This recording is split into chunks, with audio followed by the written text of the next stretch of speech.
GS centre math solution YouTube channel में आप सभी का स्वागत है। आज की इस वीडियो में आज मैं आप लोगों को पढ़ाने वाला हूँ गोदावरी नदी अपवाह तंत्र पढ़ाने वाला हूँ। गोदावरी नदी अपवाह तंत्र छत्तीसगढ़ की दूसरी सबसे बड़ी नदी अपवाह तंत्र है। पहला है महानदी अपवाह तंत्र है, इसके बाद दूसरा स्थान आता है गोदावरी नदी अपवाह तंत्र आता है। गोदावरी नदी अपवाह तंत्र जो है ना, अगर प्रतिशत में देखा जाए तो 28% हिस्सा गोदावरी नदी अपवाह तंत्र के अंतर्गत आता है, और अगर क्षेत्रफल में देखा जाए तो 36,000 वर्ग किलोमीटर क्षेत्रफल में इसका हिस्सा फैला हुआ है। अब आपके मन में सवाल उठ रहा होगा कि भैया गोदावरी नदी तो छत्तीसगढ़ से गुजरता ही नहीं है, तो फिर इस नदी का अपवाह तंत्र का हिस्सा कैसे हुआ? बात तो सही कह रहे हो। देखो, अपवाह तंत्र का मतलब पहले जानना होगा आपको, उसके बाद गोदावरी नदी के बारे में आपको पता चल जाएगा, क्योंकि दोनों प्रश्नों का जवाब एक ही है। तो मैं आपको बता देता हूं कि अपवाह तंत्र का मतलब होता है ऐसी नदी जो अपना जल सीधे कहां पे गिराती है? समुद्र में। उसे हम कहते हैं नदी अपवाह तंत्र कहते हैं। कई नदियां ऐसी है जो अपना जल सीधे समुद्र में गिराती, जैसे कि सिंधु नदी, ब्रह्मपुत्र नदी, ठीक है, ब्रह्मपुत्र नदी, गंगा नदी, नर्मदा नदी, ताप्ती नदी, कृष्णा नदी, कावेरी नदी। अभी तो मैंने इन नदियों के बारे में पढ़ाया नहीं है। ये नदियां भी तो है जो अपना जल सीधे कहाँ पे गिरा रही? समुद्र में गिरा रही है, और इनके भी सहायक नदी है। और ये भारत के भूगोल का टॉपिक है।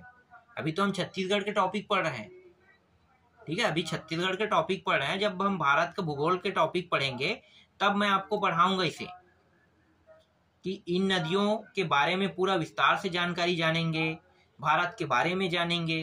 बहुत मजेदार टॉपिक रहेगा। अभी तो उसे हमने स्टार्ट ही नहीं किया। सबसे कठिन टॉपिक ना ये छत्तीसगढ़ है। अगर इसे आप आसान बना लोगे तो सब एग्जाम निकाल सकते हो, सब एग्जाम। इसलिए कह रहा हूं क्योंकि सबसे ज्यादा ना टफ टॉपिक है। बहुत मोटा मोटा किताब आता है इसका, मतलब बहुत मोटी मोटी किताब होता है और समझ में नहीं आता, आउट ऑफ माइंड जाता है। तो जितना अच्छे से समझ सकते हो भैया उतना अच्छे से समझो। और अगर आप सोच रहे हो कि व्यापम निकालना है, जैसे छात्रावास अधीक्षक, RI जो आने वाला पद है, आमीन पटवारी है, तो ऐसे पदों को अगर आप निकालना चाहते हो तो इसके लिए तो इसको पढ़ना ही पड़ेगा, बारीकी से जानना पड़ेगा। और जब आप अच्छे से जान लोगे तभी आप व्यापम क्रैक कर पाओगे। और PSC का टॉपिक तो मैं साथ में लेकर ही पढ़ा रहा हूँ, तो दो मत की तो बात नहीं है कि PSC से यहाँ से क्वेश्चन बनेगा नहीं। आप नहीं कह सकते, ना ही ये भी नहीं कह सकते कि व्यापम में यहाँ से क्वेश्चन नहीं बनेगा। भाई दोनों जगह से क्वेश्चन यहीं से ही बनेगा और कहीं से नहीं बनेगा, क्योंकि मैं दोनों टॉपिक को अटैच कर दिया। ठीक है, तो चलो आगे बढ़ते हैं। समझ में आ गया अपवाह तंत्र का मतलब क्या होता है? अपवाह तंत्र का मतलब होता है ऐसी नदी जो अपना जल सीधे समुद्र में गिराती है, उसे हम नदी अपवाह तंत्र कहते हैं। अब समझ में आ गया। तो जो इंद्रावती नदी है जो छत्तीसगढ़ से गुजरती है, जो सबरी नदी है छत्तीसगढ़ से गुजरती है, वेनगंगा नदी जो है छत्तीसगढ़ से गुजरती है, ये नदी अपना जल सीधे समुद्र में नहीं गिरा सकती। इनके पास उतना हैसियत नहीं है। आप यही कह सकते हो ना, हैसियत, औकात इनके पास नहीं है। इन्हें अपने जल को समुद्र में गिराने के लिए किसी की मदद चाहिए, और वो मदद किसका लेता है? गोदावरी नदी। गोदावरी नदी की मदद लेता है वो। गोदावरी नदी को अपना जल देता है, कहता है कि गोदावरी नदी को कि ये जल मेरा है और मैं इसे वहां तक नहीं ले जा सकता, मेरी हैसियत उतनी नहीं है। तो क्या करेंगे? तो गोदावरी नदी को ये कहता है वो, फिर गोदावरी नदी कहता है कि ठीक है, मुझ पे छोड़ दो, मैं इसे समुद्र तक ले जाऊंगा। मतलब समुद्र में आपका पानी लेकर मैं वहां पे संदेश पहुंचा दूंगा। यही तो इसका नियम है ना, संदेश पहुंचाना। आप जैसे भी समझना चाहो समझो, जो आसान मैं जितना आसान मैं कर सकता हूं मैं करने की कोशिश कर रहा हूं। तो गोदावरी नदी को ये कहता है कि भाई इस जल को पहुंचा दो वहां पे। तो कहता है बिल्कुल, मैं आपका जल को पहुंचा दूंगा समुद्र तक के, टेंशन मत लो, बस अपना पानी मुझे दे दो और मैं आपके पानी को लेकर पहुंच जाऊंगा समुद्र में। तो इंद्रावती इसकी क्या हुई? सहायक नदी। ठीक है, इंद्रावती सहायक नदी हुई, सबरी नदी सहायक नदी हुई, वेनगंगा भी इसकी सहायक नदी हुई। तो चलो इंद्रावती सहायक नदी के बारे में अब पढ़ते हैं।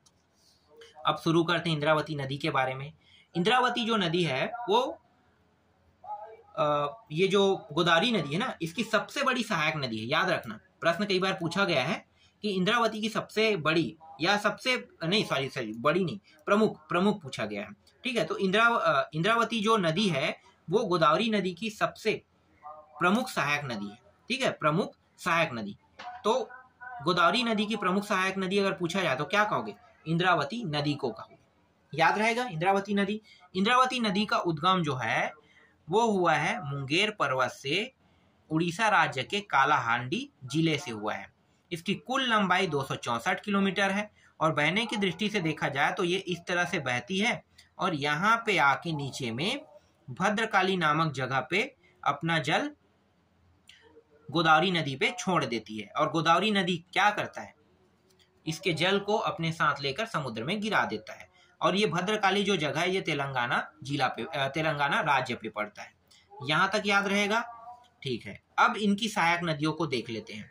तो देखो, यह उत्तर से आकर मिलने वाली सहायक नदी, और ये देखो ये सब नीचे से जाकर मतलब दक्षिण से जाकर मिलने वाली सहायक नदी। तो कई बार ऊपर या नीचे भी दिया जाता है, उत्तर या दक्षिण भी दिया जाता है। तो देखो, उत्तर मतलब ऊपर कहना और दक्षिण मतलब नीचे समझना। ठीक है, तो पहले हम उत्तर वाले को जान लेते हैं। उत्तर से देखते हैं तो एक नारंगी नदी है, एक बोर्डिंग नदी है, एक गुडरा नदी है, एक नीबरा है और एक है परलकोट कोटरी नदी है। ये ऊपर से आकर या उत्तर से आकर अपना जल इंद्रावती में गिराने वाली नदी है। कौन कौन सी? नारंगी, बोर्डिंग, गुडरा, निब्रा और कोटरी नदी। याद रहेगा? याद रखना भी है ना। अब दक्षिण से देख लेते हैं। दक्षिण से देखो, संगनी, डंकनी। ठीक है, ये संगनी नदी तो डंकनी नदी की सहायक नदी है। तो डंकनी नदी इंद्रावती में अपना जल गिराती है। नंदीराज भी अपना जल इंद्रावती में गिराती है। इसी तरह से तालपेरू भी अपना जल इंद्रावती गिराती है। और ये जो चीतावांगू है ना, ये तालपेरू का सहायक नदी है। तो आपको ये पता चल गया, दक्षिण से 3 नदी है जो अपना जल इंद्रावती नदी पे गिराती है। एक है डंकनी, एक है नंदीराज और एक है तालपेरू है। ये जो चीतावांगू है ये तालपेरू की सहायक नदी है और संगनी जो है ये डंकनी की सहायक नदी है। ये काफी फेमस नदी है डंकनी संगनी। इसके बारे में थोड़ा सा भी विस्तार से देखेंगे क्योंकि यहाँ से प्रश्न कई बार पूछा भी गया है। ठीक है, चलो अब इन सभी नदियों का उद्गम भी देख लेते हैं। ठीक है, कहाँ से उद्गम हुआ है तो मैं आपको अब दिखाता हूँ। आपको नदी पता चल गया। पहले हम उत्तर से जल गिराने वाली नदियों को देख लेते हैं। तो देखो यहाँ पे मैं आपको दिखाता हूँ। यहाँ पे उत्तर से जल गिराने वाली नदी जैसे कि कोटरी नदी मोहला तहसील से हुआ है और वर्तमान में मोहला मानपुर जिला बन चुका है। तो इस जिले से ये निकलता है और अपना जल इंद्रावती नदी में गिरा देता है। इसी तरह से नारंगी नदी जो है माकड़ी पहाड़ी से निकलता है और माकड़ी पहाड़ी, और ये जो जिला पड़ता है माकड़ी पहाड़ी कोंडागांव जिला में पड़ता है। इसी तरह से बोर्डिंग नदी ये भी कोंडागांव जिला में पड़ता है। ठीक है, गुडरा नदी नारायणपुर जिला में है, निब्रा भी नारायणपुर जिला में पड़ता है।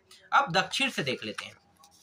यहाँ पे देखो, दक्षिण से जल गिराने वाली नदी, तो यहाँ पे एक डंकनी नदी जो है इसका उद्गम स्थल है डांगरी क्षेत्र है, दंतेवाड़ा जिला। और संगनी नदी जो है नंदीराज चोटी से, दंतेवाड़ा जिला से।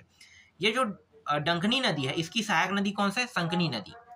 ठीक है, संकनी नदी इसकी सहायक नदी है और दोनों के संगम, देखो दोनों के संगम में दंतेश्वरी मंदिर है। संगम कहाँ पे हो रहा है? यहाँ पे देखो, इस स्थान में संगम हो रहा है डंकनी और संकनी का। तो जहाँ पे दोनों नदी आपस में मिलती है वहां पे दंतेश्वरी मंदिर का निर्माण किया गया है। ठीक है, याद रहेगा आपको, दंतेश्वरी मंदिर का निर्माण किया गया है। आगे बढ़ते हैं, नंदीराज में आते हैं। तो देखो, नंदीराज जो है वो बीजापुर जिले से निकला है। तालपेरू भी बीजापुर से और चितावांगू भी बीजापुर जिले से ही इसका उद्गम स्थल है। ठीक है, और ये सभी नदियां अपना जल कहाँ पे गिराती है? इंद्रावती नदी में अपना जल गिराती है। याद रहेगा? ठीक है, चलो आगे देखते हैं। अब यहाँ पे देखो, बस्तर संभाग की जीवन रेखा इंद्रावती नदी को कहा जाता है, इसको भी याद रखना है। इंद्रावती नदी का प्राचीन नाम है मंदाकिनी है, इसको भी आपको याद रखना है। आगे देखते हैं, एक प्रश्न व्यापम में पूछा गया था। फिलहाल ये काफी अजीब लग रहा है कि ये प्रश्न व्यापम में पूछा गया है। तो यहाँ पे देखो, गोदावरी नदी पर कौन सा बांध बनाया गया है? तो पोलावरम बांध बनाया गया है। अब मुझे पता नहीं कि इसे क्यों पूछा गया है, क्योंकि हमारे छत्तीसगढ़ में ही बहुत सारे बांध है, उसको हम याद नहीं रख सकते। और यहाँ पे पहले से पोलावरम दे दिया है जो छत्तीसगढ़ में नहीं है। ये भाई ये तो गोदावरी नदी पे बना है ना, तो गोदावरी नदी तो छत्तीसगढ़ से गुजरता ही नहीं है। इसका मतलब ये या तो ये तेलंगाना में होगा, या तो महाराष्ट्र में होगा, या तो आंध्र प्रदेश में होगा। तीनों राज्यों में से किसी एक राज्य में तो होगा ही होगा जहां से ये गुजरा है। तो ये काफी अजीब सा प्रश्न है और पूछना भी नहीं चाहिए, लेकिन व्यापम ने पूछा है। अब खास बात यह है कि व्यापम ऐसे प्रश्न को पूछ रहा है, भाई काफी अंदर घुस गया है व्यापम।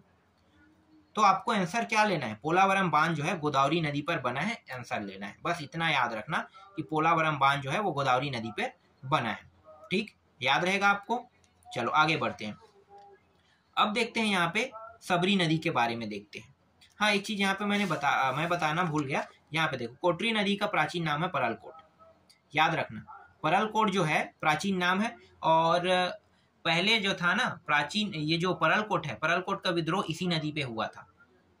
क्यों हुआ था इसके बारे में मैं आपको इतिहास वाले टॉपिक में बताऊंगा। तो कम से कम ये याद रखो कि कोटरी नदी जो है इसका प्राचीन नाम है परलकोट। इसी तरह से यहाँ पे आते हैं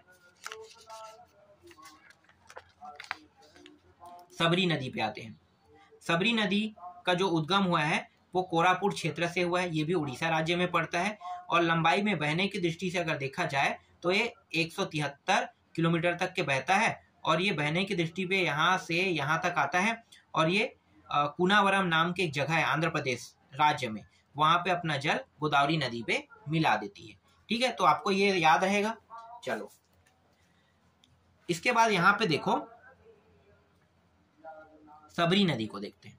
ठीक है, सबरी नदी के बारे में आपको पता होगा कि सबरी नदी का प्राचीन नाम क्या है, कोलाब। नहीं है तो याद रख लो, कोलाब जो है इनका प्राचीन नाम है।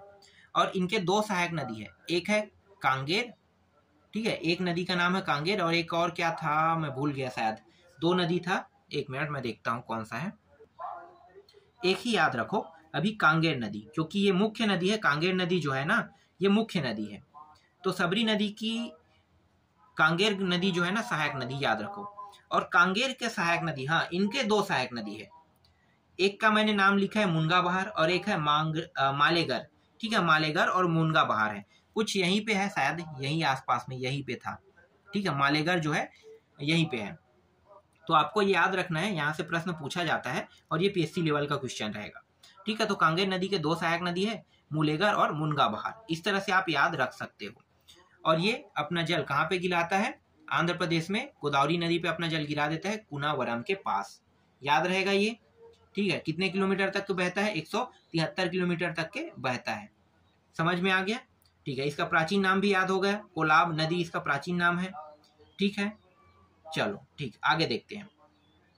अब हम यहाँ पे देखने वाले हैं बाघ नदी को देखने वाले हैं। बाघ नदी जो है ना यहाँ से उद्गम हुआ था, यहाँ से कहीं से हुआ था। मैं यहाँ पे ज्यादा जानकारी उसके बारे में नहीं बताऊंगा, यहाँ से प्रश्न व्यापक में इसलिए इसको बताना पड़ रहा है। देखो अजीब सा क्वेश्चन है, बाघ नदी का उद्गम किस पहाड़ी से हुआ था, प्रश्न पूछा गया था। तो यहाँ पे लेना है कुलझारी पहाड़ी। ठीक है, जिला राजनांदगांव में पड़ता है, लेकिन वर्तमान में मोहला मानपुर जिला में पड़ेगा ये। तो आपको याद, अब आप इसे याद रख सकते हो, रखना भी आपको याद। ठीक है, बाघ नदी का जो उद्गम हुआ है वो कुलझाड़ी पहाड़ी से हुआ है, जिला राजनांदगांव है। और ये जो बाघ नदी है अपना जल वेनगंगा में गिराता है, और वेनगंगा जो है ये अपना जल,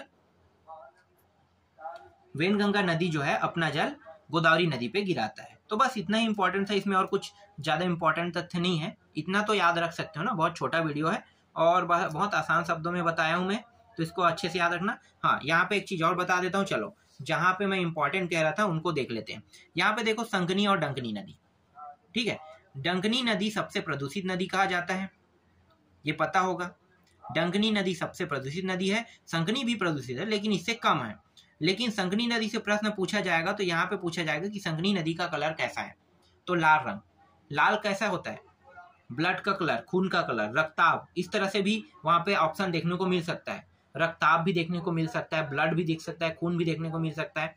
लाल रंग का कलर वही है, तो संकनी नदी का कलर क्या है, लाल रहता है। तो इस तरह से प्रश्न बन सकता है। काफी इंपॉर्टेंट नदी है, इसलिए इसे मैं छोड़ नहीं सकता। ठीक है, जितना इसके बारे में जानकारी आपको मैं बताना चाहूंगा ये कम ही है, फिलहाल ये एग्जाम की दृष्टि से बहुत ऑथेंटिक जानकारी है।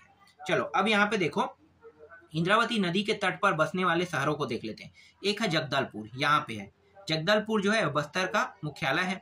बारसूर दंतेवाड़ा जिला में पड़ता है। ठीक है, बारसूर में कुछ मूर्तियां जो है बहुत प्रसिद्ध है, इसको हम इतिहास में देखेंगे। ठीक है, तो बारसूर याद रख लो, इंद्रावती नदी के तट पर बसा हुआ शहर है। इसी तरह से भोपालपट्टनम है, इंद्रावती नदी के तट पर बसा हुआ शहर। ठीक है, तो इंद्रावती नदी के तट पर 3 शहर बसा है, एक जगदलपुर, एक है बारसूर और एक है भोपालपट्टनम, ये बीजापुर जिले में पड़ता है। इसके बाद देखो एक नारंगी नदी है, नारंगी नदी के तट पर बसा हुआ है कोंडागांव। ये नारंगी नदी किसका सहायक नदी है? इंद्रावती का। इंद्रावती की सहायक नदी जो है वो है नारंगी नदी, और नारंगी की नदी के तट पर कोंडागांव जो जिला है ना, उसका जो मुख्यालय है, शहर मुख्यालय कोंडागांव ही कहाँ पे बसा है? नारंगी नदी के तट पर बसा हुआ है। अब यहाँ पे देखो, यहाँ पे एक आपको चित्र दिखाई दे रहा है, ये क्या है? ये जो चित्र है ये है केशकाल घाटी। ये केशकाल घाटी के कारण ना ये जो महानदी है और इंद्रावती नदी है, ये जल विभाजन हुआ है। अगर ये केशकाल घाटी नहीं होता ना तो हो सकता है महानदी इसी डायरेक्शन में बहता, या हो सकता है कि जो इंद्रावती नदी है वो महानदी के डायरेक्शन में बहता। तो कई बार पूछा जाता है कि जल विभाजन जो है वो किस कारण हुआ है महानदी और इंद्रावती में, तो आपको क्या आंसर लेना है? केशकाल घाटी के कारण। बस इतना ही यहाँ पे पूछा जाएगा और कुछ नहीं पूछा जाएगा। तो इस तरह से यहाँ पे मैंने पूरा गोदावरी अफवाह तंत्र के बारे में जानकारी बता दिया। ठीक है, तो आप लोग इसके अच्छे से रीड करना।